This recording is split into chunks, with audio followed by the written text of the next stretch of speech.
Bru Anansi Jon Crow.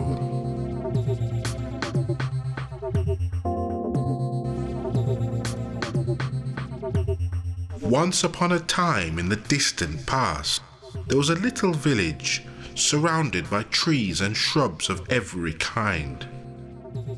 A gentle river meandered along the village, and the wildlife was abundant. The houses were neat and small and coloured, just like the birds that inhabited the surroundings.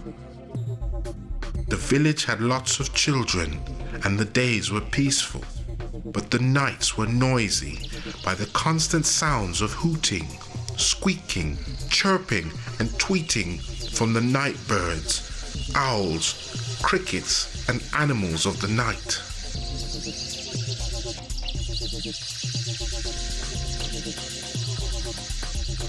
Well, one day, as the children were there playing, there appeared a big black bird. His feathers gleamed and shone, and was prim and primed. He strutted stylishly into the open as if he owned the village. He looked down onto the other birds and said, "Squawk!" turned on his heel and strutted out of view. This behavior was so unusual, the children became afraid. They and the birds, who were all friends, gathered all together to decide what to do. They decided that if the big black bird came back, they would ask him his name, who he was, where he had come from, and what he wanted. 2 days later came Mr. Blackbird again, posh as ever, with his stylish walk, squawking his squawk in the opening, before sitting down on a wooden stump, legs crossed. The children and the birds gathered around as brave as could be and began asking questions. The big black bird seemed stunned by the questions, but nonetheless answered in a haughty manner. "What I want to be your boss."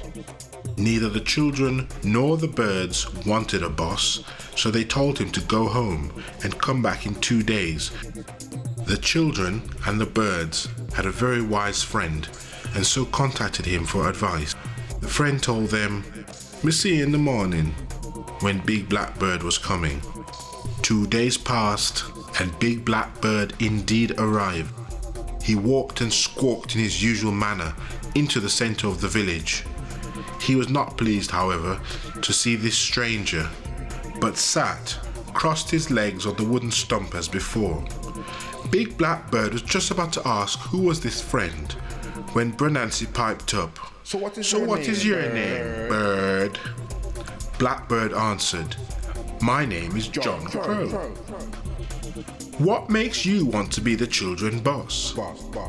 "Well, I am from a big wealthy town, and I know things, and I assure you I'm in a better place to manage this little village."